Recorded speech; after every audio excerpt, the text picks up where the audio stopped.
नमस्कार, आप देख रहे हैं बिज़ तक और मैं हूं आपके साथ तन्वी सिन्हा। अगर आप नौकरी पेशा हैं और इनकम टैक्स स्लैब के दायरे में आते हैं तो क्या आपने इनकम टैक्स फाइल कर दिया है? आप जानते हैं ये कितना जरूरी है। हर साल आयकर विभाग के जरिए दी गई डेट से पहले आपको रिटर्न दाखिल करना होता है। असेसमेंट ईयर 2021-22 के लिए ITR फाइल करने की तारीख 31 जुलाई थी। अगर किसी कारण से आप डेट चूक गए हैं तो आपके पास एक और मौका है। ITR फाइल करने के लिए अभी भी समय है। आप 31 दिसंबर 2022 तक ITR फाइल कर सकते हैं।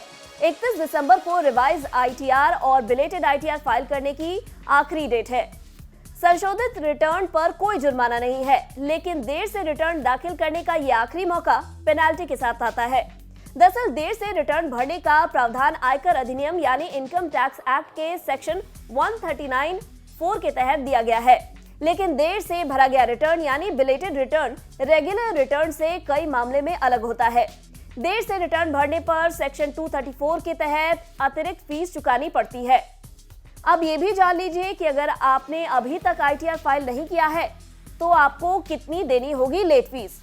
बता दें, विलंबित ITR यानी लेट ITR फाइल करने पर आपको अतिरिक्त फीस जमा करनी पड़ती है। यह फॉर्म रेगुलर फॉर्म से कई मामलों में अलग होता है। अगर आपकी टैक्सेबल इनकम 5 लाख रुपए से अधिक है तो आपको लेट फीस के रूप में 5,000 रुपए देने होंगे। वहीं 5 लाख रुपए से कम की टैक्सेबल इनकम होने पर आपको 1,000 बतौर पेनाल्टी देनी होगी।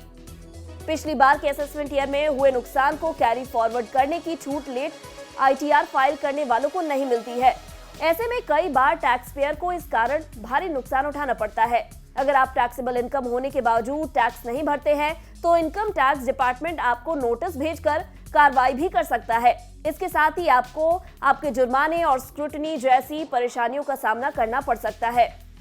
बता दें, असेसमेंट ईयर 2022-23 के लिए ITR फाइल करने की आखिरी तारीख 31 जुलाई थी और इस वर्ष अंतिम तिथि नहीं बढ़ाई गई। दाखिल करने के लिए अंतिम दिन 31 जुलाई को 72,42,000 से अधिक आयकर रिटर्न दाखिल किए गए, जिससे रिटर्न 5,83,00,000 रुपए का हुआ। तो ऐसे में आप भी देर न करें, 31 दिसंबर तक आपके पास समय है। आप इस समय के अंदर रिटर्न जरूर फाइल कर दें। और ऐसी ही बिजनेस जगत की खबरों से अपडेटेड रहने के लिए बने रहे हमारे साथ और देखते रहे बिज़ तक।